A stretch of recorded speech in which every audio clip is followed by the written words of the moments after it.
Mesdames, Messieurs, bonjour. Bienvenue à la revue des grandes unes de ce mercredi 30 décembre 2020, juste à quelques jours de la fin d'année. Allons d'abord en kiosque voir quelques titres qui ont paru ce matin. On démarre évidemment avec le quotidien La Nouvelle Expression, toujours fidèle à ses parutions, qui met en sa une liberté de la presse. Près de 50 journalistes tués en 2020. La liberté de la presse, questionnement sur le cas du Cameroun. Le journal indique que Reporters sans frontières a rendu public un rapport révélateur de la vulnérabilité dans laquelle exercent les professionnels des médias à travers le monde. Couverture santé, un médecin dénonce le bluff. Et le journal parle aussi des accidents de la circulation, des mesures cosmétiques. Comme d'habitude, le ministre des Transports a suspendu pour un mois l'agence Voyage, l'agence Avenir Voyage, évidemment, pour le quotidien La Nouvelle Expression. C'est une mesure paresseuse. Le journal parle aussi de la ferme Bengo. La défense demande l'annulation. Les avocats très remontés ont botté en touche de l'ordonnance de renvoi du juge d'instruction près du dit tribunal. De même que le journal parle aussi de la Côte d'Ivoire. Barbeau de retour. Maître Abiba Touré, l'un des conseils de l'ancien président ivoirien, a précisé que ce dernier envisage de rentrer en Côte d'Ivoire, évidemment en compagnie de son poulain, le ministre Charles Blé Goudé. Autre journal en kiosque ce matin, c'est le quotidien gouvernemental Cameroun Tribune qui parle de rétrospective de l'année 2020. Le journal indique que le monde en 2020, le monde en 2020, le Covid-19 et toutes ses conséquences, les autres grands événements de l'année, les hommes et femmes qui ont fait l'actualité, les perspectives de 2021, lire l'éditorial et le dossier dans les colonnes du journal Cameroun Tribune. Et puis le journal parle aussi des préparatifs du budget de 14,3 milliards pour 2021 qui a été donc arrêté à l'issue du conseil d'administration de la Soupécam. Puis, il fait aussi une fenêtre sur le CHAN, le championnat d'Afrique des Nations, qui va habiter le Cameroun dans 2 semaines. Voilà ce qu'on peut retenir des 2 journaux parus en kiosque ce matin et parvenus à notre rédaction. Place à présent avec nos invités du mercredi. Idriss Lisson, bonjour et bienvenue à la revue des grandes unes. Bonjour Jean-Paul, bonjour à tous les téléspectateurs, nos vœux les meilleurs à tous ceux qui nous regardent, Jean-Paul. Et vous savez, c'est l'espoir qui fait vivre. Quand on perd de l'espoir, on perd la vie. C'est-à-dire on peut toujours être debout, marchant, vivant, mais sans vie, parce qu'on ne croit plus en rien. Donc, gardons l'espoir que 2021 ne va pas nous surprendre comme 2020. Vous savez qu'en 2020, tout le monde disait une année 20 sur 20, mais là, nous tous, on a eu 0 sur 20. 0 sur 20. Alors, espérons qu'en 2021, on s'en sortira et on va capitaliser les leçons apprises en cette année qui a été très très difficile, mais on regarde toujours en avant. Donc meilleurs vœux à tous nos téléspectateurs. Au-delà des vœux, l'actualité qui vous a marqué cette semaine, c'est vrai qu'il y a eu l'incendie au marché Mopi, accident d'Avenir Voyage. Bon, ce n'est que l'accident, Jean-Paul, vous savez, il y a des gens comme moi, et peut-être comme vous, qui sur 7 jours de la semaine sont sur la route 3-4 jours. Donc, ce qui fait que chaque fois, j'ai mes proches qui me disent toujours, chaque fois qu'ils entendent qu'il y a un accident, très vite. On frémit de frayeur. Oui, on m'appelle vite pour savoir si je suis pour dire que on est toujours sur la route. Donc, franchement, on a eu l'impression, Jean-Paul, à un moment, il faut voir, peut-être c'est l'un des côtés positifs de Covid-19, s'il y a eu quelque chose de positif. Comme les gens prenaient attention à eux, avec le confinement, vous avez suivi, il y avait moins de cas d'accident cette année, jusqu'à ce qu'en 4 jours, on voit cette Avenir Voyage fait le rappel. Fait une sorte de rappel et on a vu en même temps dans le sud, on a eu en même temps donc pour dire que attention, nous sommes le 30, espérons que d'ici le 4 qu'il n'y ait pas d'autres hécatombes. Mais Jean-Paul, quand on voit la qualité de nos routes, toutes les routes nationales, c'est en tout cas, quand on fait Douala Yaoundé, la route nationale numéro 3 par exemple, on n'a que les yeux pour pleurer. On se demande à quoi sert l'argent du péage, on se demande à quoi sert le fonds routier, on se demande à quoi servent les marchés que les le Conseil national de la route et tous les marchés que les gens gagnent pour rafistoler entre guillemets nos routes. On va en parler, Idriss Lissom. Presse Ariting Gekam, bonjour et bienvenue à la revue des grandes unes, évidemment avec l'actualité qui vous a marqué cette semaine. Idriss, bonjour à Idriss Lissom, bonjour à Jean Pochounia, bonjour aux très nombreux téléspectateurs d'Equinox Télévision. Je voudrais entrer dans cette émission en parlant de justice sociale. Vous savez que notre pays vit beaucoup de frustration. Des gens au quartier et même dans l'administration centrale. C'est-à-dire que quand je dis pas de l'administration centrale, je voudrais faire allusion ici à... Vous savez que récemment, il y a eu des mouvements dans la préfectorale. Et il y a eu un mini-mouvement, mais Forum Libre en a fait pratiquement tout un dossier en présentant les différents départements. Quand je dis départements, ce n'est pas les départements ministériels, les départements d'origine qui n'ont pas eu leur fils comme préfet. C'est pour ça que je parle de justice sociale dans la répartition des postes ou alors des enfants, de ceux-là qui doivent servir la nation. On remarque encore qu'il y a des départements comme le département du Mbéré qui n'ont pas de fils préfet. Vous avez le département du Logone et Chari, vous avez le département de la Mentoum, alors que, il faut le préciser, ils ont des ressources humaines compétentes qui ont même fait au moins d'autres départements ont tout confisqué. Ont tout confisqué. Par exemple, je prends un cliché. Vous avez le département de la Haute-Sanaga qui a pratiquement 2 préfets et un gouverneur. Vous avez le département de la Léquier qui a 4 préfets, c'est-à-dire les fils qui sont 4 préfets. Vous avez le département de la Mézam qui a 2 préfets, un gouverneur et le MINAT lui-même. Et vous, quand vous allez parmi les départements... Est-ce que ces fils d'Umbéré ne servent pas aussi ailleurs, dans d'autres... je dirais, si vous allez sur ce point, je dirais par exemple que il n'y a aucun fils d'Umbéré qui est membre du gouvernement. Vous voyez un peu? Il n'y a aucun fils d'Umbéré qui est membre du gouvernement.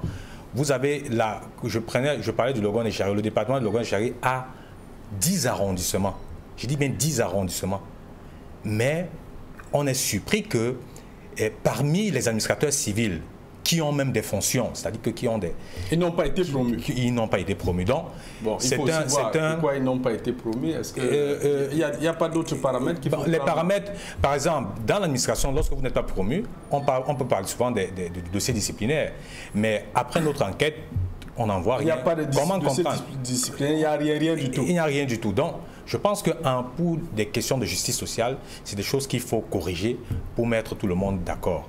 Donc voilà un peu, en grosso modo, par lesquels je voudrais entrer. L'actualité, en termes d'actualité, je me dirigerai dans le Honkam pour dire qu'il y a une députée, l'honorable Marie-Louise Chouaga, qui a offert pratiquement une centrale à oxygène hier à l'hôpital de district de Bafan. En termes d'activité parlementaire, vous voyez, le Covid, et ça cadre avec le Covid, la résurgence du Covid qu'on annonce tout le temps. Donc elle a pensé à y faire. J'espère qu'à la sortie d'ici, quand on va vous servir. Non, je dis non, c'est une information qui est capitale. Oui, on vous dit que ça se fait aussi partout. Ce n'est pas le seul département où on c'est une activité, je dis, c'est une activité parlementaire. Et je pense que, et c'est un appel même à d'autres élus qui prennent l'argent des micro-projets, qui ne font rien avec, parce qu'il y a d'autres députés, tout le temps on leur demande qu'est-ce que vous avez fait de vos agents de micro-projets. Je pense qu'il faut servir la nation, il faut bien la servir. Merci Prince Aristide Ngekam. Idriss Lissom démarrons donc avec ce dossier, l'accident de la route survenu à Dikinimeki. Le quotidien La Nouvelle Expression parle des mesures cosmétiques, à savoir que le ministre des Transports, Jean-Ernest Massinanga-Bibé, a pris une décision suspendant l'agence Avenir Voyage pour 1 mois. On a vu pratiquement cette même mesure être appliquée aux autres agences de voyage, mais les accidents continuent. Est-ce que, d'accord avec ce titre, mesure cosmétique, alors que le mal il est profond? Oui, je suis totalement d'accord. J'adhère à cette titre parce que il faut regarder d'où on est parti. En fait, chaque fois qu'il y avait des accidents de circulation, Jean-Paul Faux, quand on voit l'histoire, il y a eu des accidents, tout le monde mettait les mains sur la tête, tout le monde pleurait, criait, c'était le deuil partout, on ne faisait rien. Regardez, on a vécu cette période-là, c'est-à-dire il y avait aujourd'hui un accident, demain un autre accident, on annonce, c'était les chroniques de mort dans les journaux, tout cela. Après, pas de mesures. Le ministre des Transports qui était à l'époque, c'était comme si c'était une affaire, des mots banals, comme ça, jusqu'à ce qu'un jour, vu la colère qui montait et dans l'approche du ministre actuel, pour pouvoir, vous savez, lorsqu'il y a une mesure de crise, il faut poser des actes. Et les premiers actes qui peuvent permettre à l'opinion de se calmer, c'est la suspension. Parce qu'en fait, il y a une levée de boucliers qui se faisait dans l'opinion. On disait que mais c'est pas possible. Et quand une agence fait un accident une fois, on peut comprendre. Mais 2, 3 fois, il y a eu les récurrences. On dit, mais finalement même... Ne serait-ce que pour respecter la mémoire des morts. Donc, c'est une approche pour calmer un peu l'opinion publique. C'est-à-dire c'est une mesure cosmétique dans ce sens que c'est une mesure de communication. C'est la communication. Il faut montrer que le gouvernement compatit. C'est pour ça, vous calmer la population. Jean-Paul, il y a eu des accidents dans ce pays, personne ne bougeait. Après, quand l'opinion publique a commencé à revendiquer un ensemble de choses, on a vu que maintenant, désormais, dès qu'il y a un accident, vous voyez quand même ministre, même s'il était couché, même si c'était un week-end, il se lève vite et il va sur le terrain. Vous savez qu'à un moment ici, c'était quelque chose d'incroyable. Ça ne se faisait pas impensable. Inimaginable. Et les gens, parce qu'il n'y avait plus de l'empathie. Donc on a constaté quand même que depuis un certain temps, il y a cette empathie. Il faut dire que le ministre du secteur, très vite, doit se mettre sur le terrain pour montrer quand même l'empathie. Ce qui est bien. Parce qu'avant, ça ne se faisait pas. Et les gens ont évolué dans ce sens. C'est bien. Mais là où nous disons que c'est cosmétique, c'est qu'après cette mesure que vous voyez là, il y aura un autre accident. Je vous dis. Et le ministre viendra. Et on nous dit toujours que la faute est toujours sur les transporteurs. Nous ne les dédouanons pas. On sait que dans nos agences, très peu d'agences ont des espaces réservés pour que le chauffeur peut-être se repose. Et même quand il y en a, vous irez dans les agences, vous verrez des espaces. On dit, le chauffeur qui va travailler aujourd'hui, par exemple, à 17h, il est à 16h. Est-ce qu'il est couché? Il est arrivé peut-être hier à 23h. Mais le gars passe à nos bars parce que personne ne le contrôle. On ne sait où il se trouve. Non, on s'est dit non, il est couché. Mais il n'est pas couché, il est dans un bar, il est dans un rendez-vous galant, il fait ses choses. Et après, il vient à l'heure. Moi, il dit vraiment, oui, je suis en forme.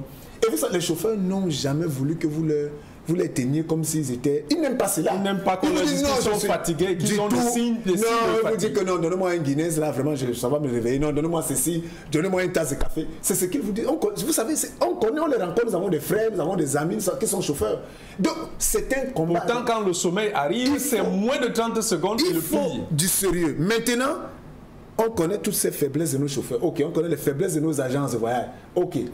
Que faisait le ministère des Transports pour le contrôle de ces agences? C'est-à-dire, c'est après l'accident qu'on vient vous dire que non, l'agence même n'avait pas X, Y, le chauffeur. Mais que font les délégués régionaux? Que font les délégués départementaux? Que font tous ces gens qui prennent les 1000 francs, les 10 000, les 25 000, sinon les axes routiers, les routes nationales, là on vous dit prévention routière. Vous voyez, ils sont là, près de 20 gendarmes et tout ça, on contrôle. Mais finalement, à quoi? Donc cela c'est tout simplement peut-être à faire des radars pour que les gens prennent l'argent, après on fait le bakchich. Et l'essentiel on le contrôle. Parce que quand il y a accident, on trouve très vite des mesures, ça c'est le premier. Mais deuxièmement, le ministère ne nous dit jamais quelle est la faute, quel est l'état de la route.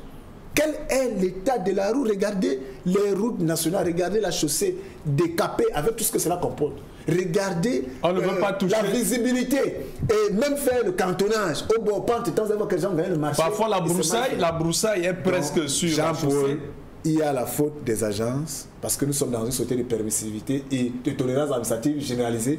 Il y a la faute des chauffeurs qui sont têtus comme tous les Camerounais avec les mauvaises attitudes. C'est-à-dire que nous sommes tous des gens qui comportons mal, ne respectent pas la loi. Et il y a maintenant la faute même du gouvernement qui ne veut pas reconnaître son tort, que l'état des routes est catastrophique. Prince Aristide Gekap, il a suffisamment développé. Je voulais prendre un aspect, une agence de voyage, avec tout ce qu'il y a sur la route comme contrôle routier, police, gendarmerie. Et l'une des premières mesures que la police ou la gendarmerie doit prendre, c'est lutter contre les surcharges, à savoir faire descendre systématiquement des passagers qui sont en surcharge. Mais ce n'est jamais fait. Est-ce qu'avec tout ça, on va pouvoir s'en sortir? Mais écoutez, je suis autant surpris que vous sur cette question-là. La question même fondamentale, c'est quoi? Qui doit faire quoi? Qui doit faire quoi? Lorsque vous voyez, moi qui suis sur la route pratiquement tous les jours, je vais vous prendre une étude de cas. En tout cas, force reste à l'État. Oui, voilà, un exemple. C'est-à-dire que je ne vais pas nommer l'agence ici, je prends une agence, à peine nous avons décollé de l'agence et que le chauffeur et son motoboy, comme on les appelle, mettent des bancs, des petits bouts de bancs entre les sièges. Le couloir principal. Oui, moi je dis à mon niveau, personne ne s'assoit à mon niveau. Personne ne s'assoit. Et on vous insulte. On dit non, je dis moi à mon niveau, personne ne s'assoit. Et personne ne s'est assis à côté de moi. Et par contre, plus devant, il y a d'autres qui ont laissé. Il y a d'autres qui ont laissé. Mais je vais vous dire ce qui s'est passé après. Nous avons traversé tous les contrôles. Je vous parle de l'axe Bafoussam, Yaoundé, Bafoussam. Arrivé avant Makenene. C'est-à-dire que nous avons traversé au moins 3 contrôles de police. Tout à fait. Où on nous interpellait, le chauffeur, le motoboy descendait, il ne montait pas à bord pour voir, il allait voir les agents de police et on continuait. Je vais vous dire la surprise, moi je vous parle d'un témoin, je ne vais pas citer l'agence, peut-être le directeur de cette compagnie de transport à Makenene, là où les gens sortent généralement pour... Tout à fait. Il était là. Il s'est arrêté, il est monté, il s'est présenté, la plupart ne connaissaient même pas. Il dit, c'est moi le patron de l'agent, je voudrais conseiller parce qu'il y a des passagers qui se sont plaints, et je voudrais voir ce que font mes chauffeurs. Moi, j'ai été impressionné. Et on a fait descendre tous ceux qui étaient en surcharge. Parce qu'en réalité, ils n'avaient pas de ticket. Ils n'étaient pas enregistrés sur le bordereau. Ils n'avaient pas de ticket. Et il les a tous fait descendre. Moi, je vous dis, je ne vous parle d'une situation, ça fait pas moins d'un mois. Je dis le directeur, je ne vais pas nommer l'agence, le directeur, moi je l'ai vécu en direct.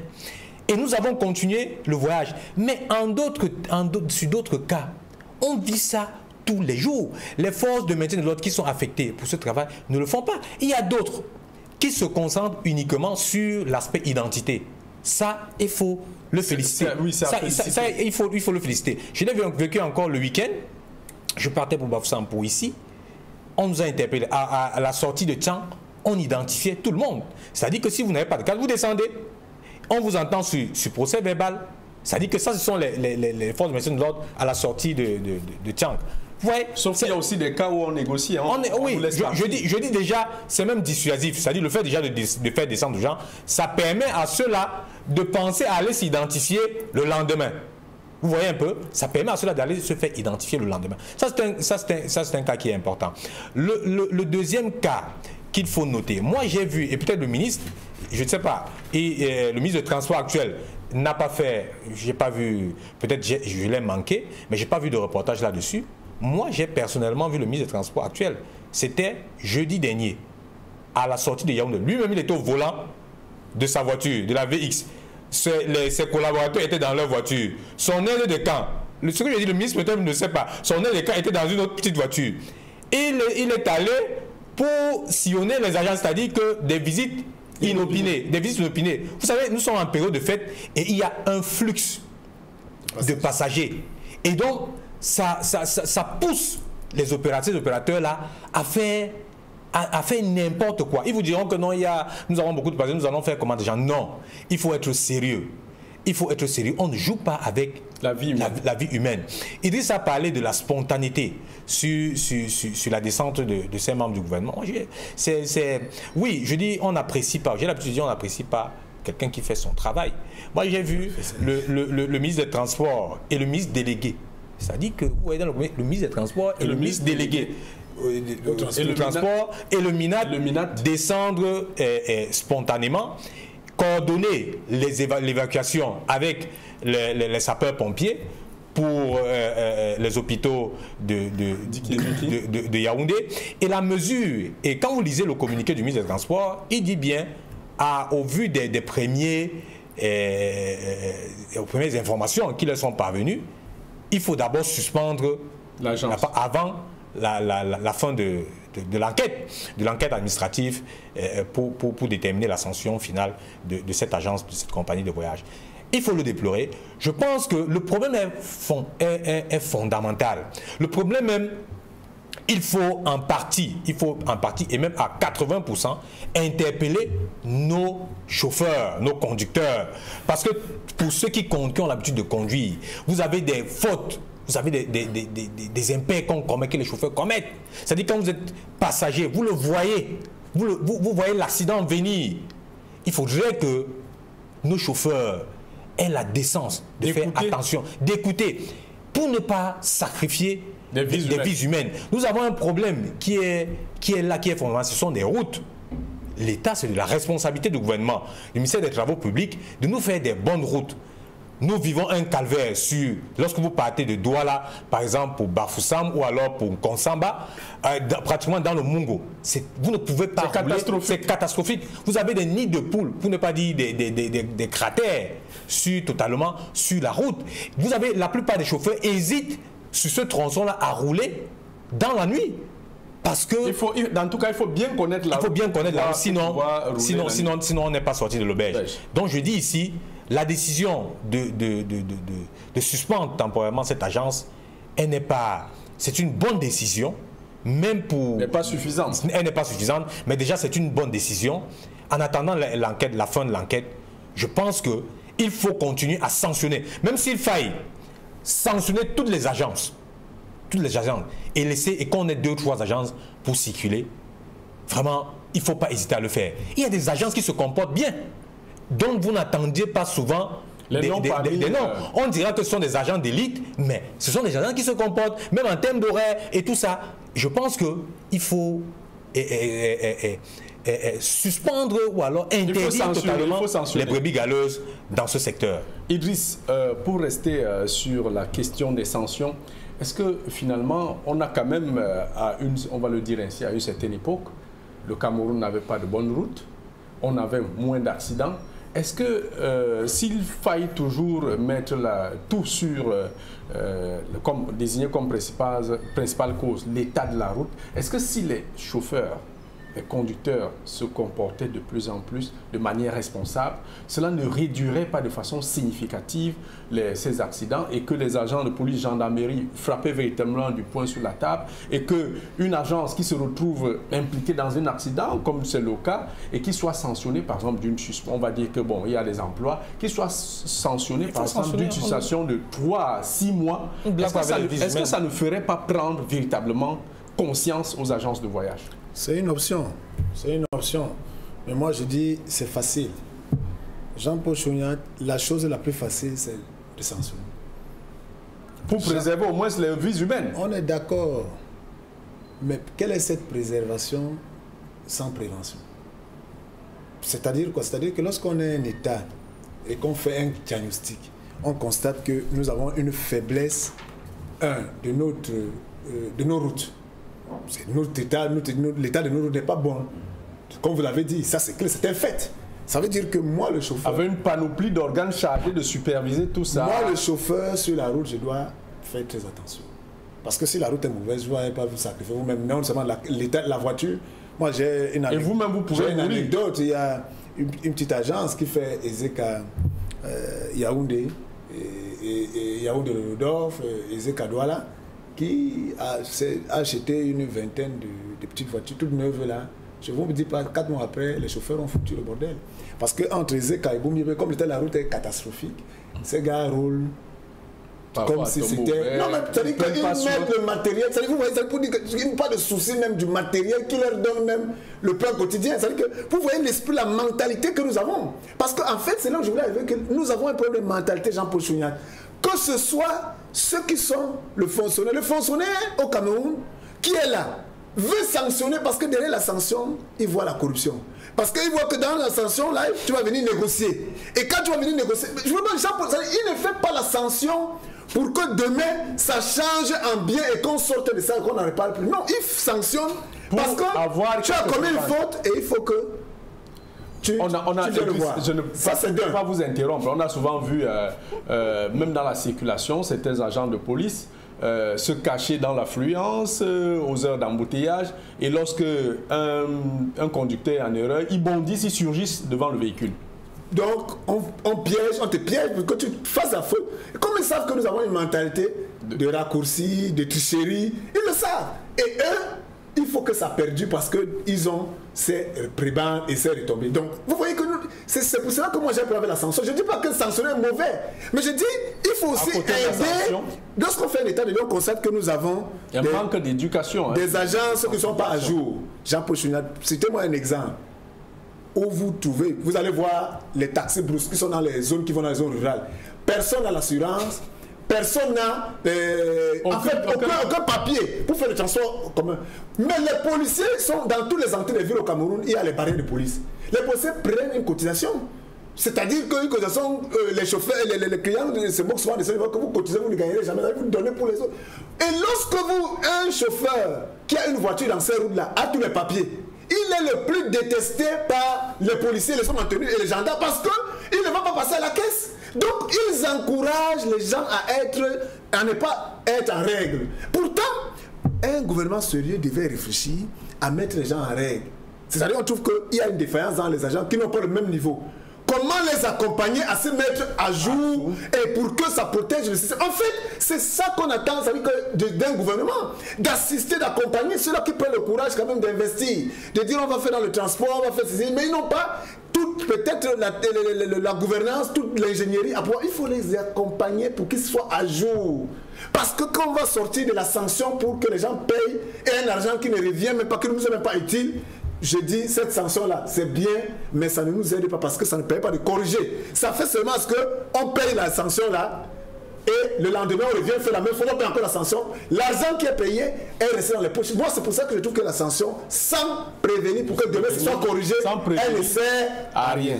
Juste une anecdote, je me rendais à Sombok 2 dans la Sanaga maritime, au contrôle de gendarmerie. Le gendarme était seul au poste. Le conducteur indique que lui, il a tous ses papiers. Il est resté dans le véhicule. Le gendarme lui a demandé de venir. Il est allé vers le gendarme, il a donné le dossier. Le dossier était complet. Après, le gendarme lui demande « Il n'y a rien pour moi ». Mais ce gendarme a même été poli pour dire clairement qu'il n'y a rien. Non, celui-là même pouvait me dire, comme il est là, vous lui donnez même peut-être la fête de Nouvel An. Mais celui-là qui vous garde le dossier sciemment et traîne là pour vous faire ceci. Et vous demande même parfois pourquoi votre dossier est complet. Voilà. Oui, je pense que quand Idriss parle de la prévention, on a connu à un moment ici, je ne le sens pas beaucoup, l'alcotex. Oui. L'alcotex. C'était un effet de mode peut-être. Oui, non, même pas. Moi, je pense que c'était dissuasif et ça permettait que le chauffeur, parce que lui, c'est le principal moteur dans cette affaire, ça permettait que le chauffeur ne puisse pas boire parce qu'il sait qu'il va passer à un contrôle. Vous voyez, je pense que le ministre des Transports doit faire revenir cette mesure-là. Ça permettait que, comme il disait, il y a des chauffeurs qui boivent et qui viennent, ils te disent que non, c'est quand ils boivent qu'ils voient très bien. Et donc, ça va permettre au moins, ce sera une mesure dissuasive. Ça les discipline un peu comme le radar, quand un chauffeur sait qu'il y a le radar. Exactement, et je dis en termes de sanctions, lorsqu'on constate que vous conduisez en état d'ébriété, on vous fait descendre. Vous ne continuez plus, quitte à ce que votre agence puisse envoyer un chauffeur pour vous supplier. Et je pense que le ministre des Transports ne doit pas hésiter à lancer même des interdictions définitives pour envoyer un signal. Parce que dans tout ça, c'est l'opérateur économique qui paie. C'est-à-dire qu'un chauffeur va promettre, voilà, c'est un chauffeur. Vous savez, je ne vais pas citer cette agence qui avait commis un autre hécatombe, mais bien après, ils ont fait une sorte de grande communication en mettant en contribution la presse et en montrant comment ils sont en train de former leurs chauffeurs au truc préventif. Mais quels sont les résultats après? Toutes les agences doivent le faire. C'est-à-dire que dans le monitoring de la formation des agences, ils doivent le faire constamment. Le recyclage n'était pas juste pour les effets publicité. C'est-à-dire qu'il faut le faire, il faut faire ce type de recyclage. Il y a des agences, des cabinets qui sont disposés à accompagner les agences de voyage. Je pense que c'est une question, la question fondamentale, c'est une question de moralité. C'est une question de moralité. Il faudrait que ceux qui prennent le volant pour conduire des vies humaines se rendent compte de la responsabilité qu'ils ont. Le gouvernement, par le truchement du ministère des Transports, je dis, ne doit pas cesser de sanctionner au-delà de la prévention. Et j'interpelle ici les syndicats des transporteurs. C'est-à-dire que surtout les syndicats des chauffeurs. On les voit beaucoup plus lorsqu'il y a aussi le carburant. Et effectivement, et il y a je dirais pas une polémique. Il y a une revendication qui se fait ces jours-ci parce que le gouvernement a envie a lancé l'uniformisation des prix de carburant. Vous savez que dans certaines contrées, le prix du carburant n'est pas le même. Et du coup, le gouvernement a lancé cette uniformisation et le gap est de pratiquement de 7 francs CFA. Et par conséquent, si la mesure vient à être opérationnelle, appliquée d'ici le 1er janvier 2021, vous verrez l'augmentation du prix des transports. Les syndicats, les différents syndicats, un groupe, c'est-à-dire qu'une centrale syndicale a saisi le président de la République, même pas le ministre des Transports ou le ministre du Commerce ou le ministre de l'Eau et de l'Énergie, a saisi directement le président de la République pour dire c'est une mesure qui est grave, il faut le faire parce que il y a la vie chère, les Camerounais n'arrivent même pas déjà à bien se nourrir pour avoir... C'est un bon plaidoyer. Mais là où je les interpelle, l'autre plaidoyer, parce que nous sommes les consommateurs, tous les syndicats et autres associations des consommateurs, nous sommes les consommateurs, doivent se lever comme un seul homme pour dénoncer, pas pour dire nous souhaitons les condoléances aux familles éprouvées, parce que c'est ce que j'ai vu. Pour dénoncer ce que font. Pour dénoncer ce que font les chauffeurs et pratiquement faire une sorte de revendication active auprès des chauffeurs. Moi, j'accuse plus la plupart des accidents.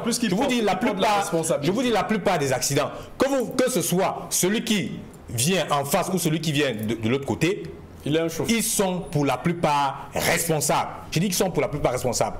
Au gouvernement de frapper fort les opérateurs qui emploient ces chauffeurs pour envoyer un signal. Parce que lorsqu'on va donner l'interdiction définitive à une agence, cet opérateur fera attention à la moralité même de ceux qui le recrutent. Vous avez vu, on a pratiquement tué on a vite oublié un agent, un militaire dans une agence ici à Douala. Tout à fait. Mais qui l'ont tué? C'est des gens qui ont peu de moralité. C'est-à-dire que quand vous recrutez les gens, sachez même quelle est la moralité de ceux que vous recrutez. Mais l'agence fonctionne. L'agence fonctionne, mais on a perdu une vie humaine. Une vie humaine. Donc le jour où on va donner une interdiction définitive à une agence, les chauffeurs feront, même pas, les opérateurs feront attention à ceux qui recrutent et auront hâte de sanctionner leur propre personnel. Aristide Gekaba parlait de sanctions définitives. Idriss, on a vu certaines agences ici qui avaient été suspendues. On a repris les bus, on a enlevé le nom de l'agence, on a repeint et on a créé une autre agence et ça continue de fonctionner. C'est pour cela que j'étais en train de dire que le fond du problème, c'est-à-dire la sanction, n'est jamais mauvaise. On connaît le rôle de la sanction, elle permet de se corriger. Mais au Cameroun, c'est ça qui est le hic, Jean-Paul. La sanction encourage plutôt. C'est quelque chose, c'est une maladie qu'il faut qu'on soigne. Nous sommes tous, c'est-à-dire que tout le monde est responsable. Nous sommes tous. Parce que souvent, moi je suis dans un cas de transport, le chauffeur fait un impair, quelqu'un dit au chauffeur, mais le chauffeur, attention, mais nous ne sommes pas du bétail roulé, mais après, vous dit que mais laissez le chauffeur rouler. Voilà. Hein, laissez le chauffeur. Donc vous voyez, il y a ceux qui encouragent ce genre d'attitude contraire à la norme. Il y a ceux et en plus, il semble que ceux qui encouragent les attitudes anormales sont en ce moment au Cameroun majoritaires. Mais vraiment, je dis que ceux qui encouragent les attitudes anormales au Cameroun sont majoritaires. Raison pour laquelle la sanction ne joue plus son rôle. La sanction devient plutôt un moyen de corruption. Quelqu'un s'arrange à transgresser la loi en sachant déjà ce qu'il va payer. Puisque si elle était quelque chose de correctif, on devrait prendre la peine, tout au moins, même si on change d'agence, on change de peinture, de changer de comportement. En tout cas, une fois n'est pas coutume, aujourd'hui, il fallait bien débattre de ce sujet sur les accidents de la route, qui est un sujet très important. C'est pour ça qu'on a accordé tout le temps à cette question-là. Nous sommes en fin d'année. On souhaite simplement que tout se passe bien et que tous les Camerounais et même d'autres personnes dans le monde entier retrouvent 2021. Madame, messieurs, c'était tout pour cette édition de la Revue des Grandes Unes. Restez scotchés sur les programmes d'Equinox Télévision. Merci.